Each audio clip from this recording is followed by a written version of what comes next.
வணக்கம். நான் உங்கள் லட்சுமி பாட்டி இப்போ வந்து குழம்பு செய்ய போகிறேன். வெந்தய குழம்பு செய்ய போகிறேன். அந்த வெந்தய குழம்பு வந்து உங்களுக்கு எப்படி தாளிக்கிறேன்றதை காமிக்கிறேன். சட்டி காய வச்சுட்டேன். சட்டியில் தான் செய்யணும், ரொம்ப நல்லாயிருக்கும். நல்லெண்ணெய் ஊற்றிட்டேன், ஒரு 3 ஸ்பூன் நல்லெண்ணெய் ஊற்றிருக்கிறேன். சட்டி காய வச்சுட்டேன். எண்ணெய் ஊற்றும் போது நான் வீடியோ ஆன் பண்ணல, சாரி. சட்டியில் செய்யுங்க, ரொம்ப ரொம்ப நல்லாயிருக்கும். அந்த வெந்தய குழம்பு ரொம்ப அருமையாக இருக்கும். பாட்டி ரொம்ப சிம்பிளாக தான் இருக்கும். வீட்டில் அரைச்ச மசாலா குழம்பு மிளகாப்பொடி இருக்குல்லையா, அந்த குழம்பு மிளகாப்பொடியில் தான் வெந்தய குழம்பு செய்யணும். வெந்தய மிளகாத்தூள், சீரகத்தூள், மல்லித்தூள் இப்படி போட்டு வெந்தய குழம்பு செஞ்சிங்கன்னா நல்லா இருக்காது. வீட்டில் அரைக்கிற குழம்பு மிளகாப்பொடி இருக்குது பார்த்திங்களா, அதில் செஞ்சால் தான் ருசியாக இருக்கும். இந்த மாதிரி மண்சட்டியில் செய்யுங்க, மறுநாள் சாப்பிடும்போது இன்னும் ரொம்ப நல்லாயிருக்கும். மண்சட்டி இல்லாட்டி வானொலியில் செய்யுங்க. வானொலியில் நம்ம அடிக்கடி பொரியல்லாம் பண்ணுவோம் இல்லையா, அது நல்லா எண்ணெய் குடிச்சிருக்கோம், நல்லாயிருக்கும். அதில் பண்ணுங்கள், ஓகேவா? அப்போ எண்ணெய் காயட்டும். பாருங்கள், சின்ன வெங்காயம் வந்து ஒரு 150 கிராம் சின்ன வெங்காயம் கட் பண்ணி வச்சுருக்கிறேன். ஒரு கட்டி பூண்டு பல் உரித்து வச்சுருக்கிறேன். ஒரு 3 சின்ன சின்ன தக்காளி பழம் 3 கட் பண்ணி வச்சுருக்கிறேன். இப்போ எண்ணெய் காஞ்சிடுச்சு, கொஞ்சம் வெந்தயம் போட்டுக்குவோம். ஒரு 1/2 ஸ்பூன் வெந்தயம் போட்டுக்கலாம். எண்ணெய் நல்லா பொரியட்டும். வெந்தயம் அது கூடயே 1/2 ஸ்பூன் சீரகம் போட்டுக்கலாம். நல்லா பொரிஞ்சு வரும். வெந்தயம் நல்லா செவந்து வந்துடுச்சு. இப்போ வந்து பூண்டு பல்ல போட்டுக்கலாம். ஒரு பெரிய கட்டி, ஒரு கட்டி பூண்டு உரிச்சு வச்சுருக்கிறேன், போட்டுக்கோங்க. அது கூடவே சின்ன வெங்காயத்தையும் போட்டுக்கோங்க.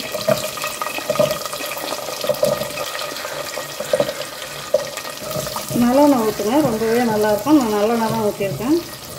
வெந்தய குழம்புக்கெல்லாம் கொஞ்சம் எண்ணெய் கூடுதலாகவே ஊற்றுங்க. கொஞ்சமாக எண்ணெய் ஊற்றுனீங்கன்னா அது வந்து அவ்வளோவா காயெல்லாம் நல்லா எண்ணெயிலேயே, இந்த வெங்காயம் வெள்ளைப்பூண்டெல்லாம் எண்ணெயிலேயே நல்லா வதங்கணும். அதான் நல்லாயிருக்கும் குழம்பு.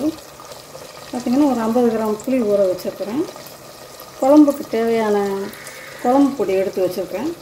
அது ஒரு 50 கிராம் தூள் எடுத்து வச்சுருக்கேன். இது ரெண்டையும் கரைச்சிக்கிடலாம். கரைச்சி புளியை கரைச்சி மிளகா பொடியில் போட்டுக்கலாம். இது நல்லா வெந்து வரும். பார்த்திங்கன்னா அது எண்ணெய் கூட ஒரு 3 காஞ்ச மிளகா, கொஞ்சம் கருவேப்பிலை,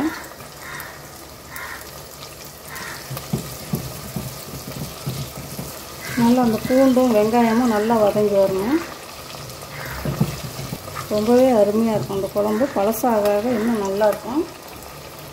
கரைச்சி வச்சுட்டு பாருங்கள். குழம்புக்கு தேவையான உப்பு போட்டு, குழம்பு மிளகாத்தூள் போட்டு, புளி போட்டு கரைச்சி வச்சுருக்கிறேன். இந்த மாதிரி கரைச்சி வச்சுக்கோங்க. உங்களுக்கு எவ்வளோ குழம்பு தேவையோ அவ்வளோ மிளகா பொடி போட்டுக்கோங்க. குழம்பு மிளகாப்பொடி. புளி எவ்வளோ தேவையோ உங்களுக்கு. புளி ஒருத்தர் அதிகமாக சாப்பிட மாட்டாங்க, கம்மியாக தான், குறைச்சி தான் சாப்பிடுவாங்க. அதுக்கு தகுந்த மாதிரி போட்டுக்கோங்க. பார்த்திங்கன்னா நல்லா செவந்துருச்சு. இப்போ தக்காளி பழத்தை போட்டுக்கோங்க.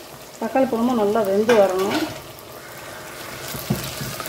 தக்காளி வேகிறது கொஞ்சம் உப்பு போட்டுக்கலாம். இப்போ தக்காளி பழம் நல்லா எண்ணெயிலே நல்லா கசிஞ்சு வந்துடும். எண்ணெயிலே கசிஞ்சு வரணும், அப்போ தான் குழம்பு நல்லா ருசியாக இருக்கும். தேவையானது கொஞ்சமாக உப்பு போட்டுக்கோங்க. நான் குழம்பு மிளகாத்தூள்லையும் உப்பு போட்டிருக்கேன். புளி கரைச்சி ஊற்றும் போட்டு கொஞ்சமாக போட்டுக்கோங்க. இது நல்லா வதங்கி வரட்டும். இது கூட கொஞ்சம் மஞ்சள் போட்டுக்கோங்க.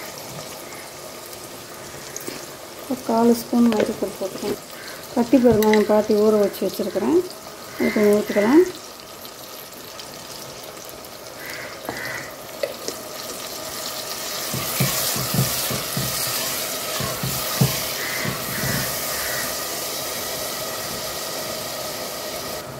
பார்த்திங்கன்னா மூடி போட்டு மூடிடலாம். கொஞ்சம் தக்காளி பழம் வேகட்டும்.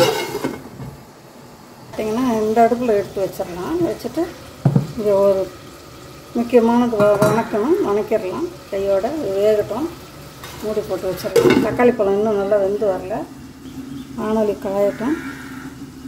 இது நல்லா எண்ணெய், நம்ம எப்போவுமே வடை சட்டியில் நிறையா பொரிப்போம், பச்சி சுடுவோம், பொரியல் பண்ணுவோம் இல்லையா, அந்த மாதிரி சட்டியில் செஞ்சிங்கன்னா ரொம்ப நல்லாயிருக்கும் வெந்தய குழம்புலாம். பார்த்திங்கன்னா டேபிள் ஸ்பூன் இது, 1 டேபிள் ஸ்பூன் நிறைய, ஒரு 1.5 டேபிள் ஸ்பூன் வெந்தயம் போட்டுக்கிறேன். 1 டேபிள் ஸ்பூன் நிறைய சீரகம் போட்டுக்கிறேன். ஒரு 1/2 ஸ்பூன் போட்டுக்கிறேன். மிளகு ஒரு 3/4 டேபிள் ஸ்பூன் போட்டுக்கிறேன். மிளகு போதும். இதை நல்லா கருகாமல் வதக்கிடுங்க. இதில் பாருங்க ஒரு பட்டை ஒன்று வந்து அஞ்சரை பட்டியில் போட்டு வைப்பேன் நான். பட்டையெல்லாம் கருவக்கூடாது, கருவாமல் வதக்கணும். கேஸ் ஸ்டவ் ஸ்லோவாக பண்ணிக்கலாம்.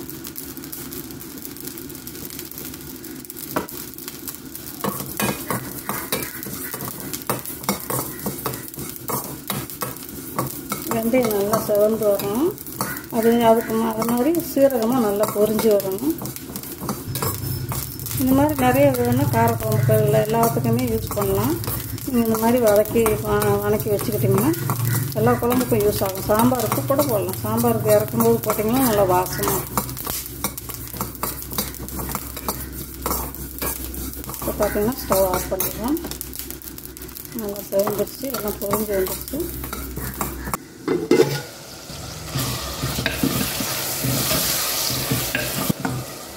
தக்காளிலாம் வதங்கிடுச்சு. இப்போ என்ன பண்ணலாம், கலக்கி வச்சுருக்கோம் இல்லையா குழம்பு மிளகாப்பொடி, புளி, உப்பு. குழம்பு மிளகாப்பொடியும் புளி உப்பு கரைச்சி வச்சுருக்கோம் இல்லையா, அது ஊற்றிக்கிறேன்.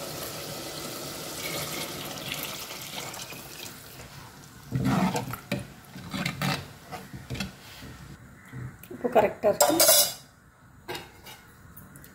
மூடி வச்சிடலாம். குழம்பு நல்லா கொதிச்சு வரட்டும். திறந்து பார்ப்போம் குழம்பு எப்படி வந்துருக்கு. பார்த்திங்கன்னா குழம்பு நல்லா கொதித்து ஸ்லோவாக வச்சிடணும் பாட்டி. நல்லா கொதித்து எண்ணெயெல்லாம் மேலே திரட்டு வந்துருக்கு. இப்போ வந்து பொடியை நுணுக்கிட்டு வந்துடலாம். பாருங்கள், பொடி நுணுக்கிட்டு வந்துட்டோம்.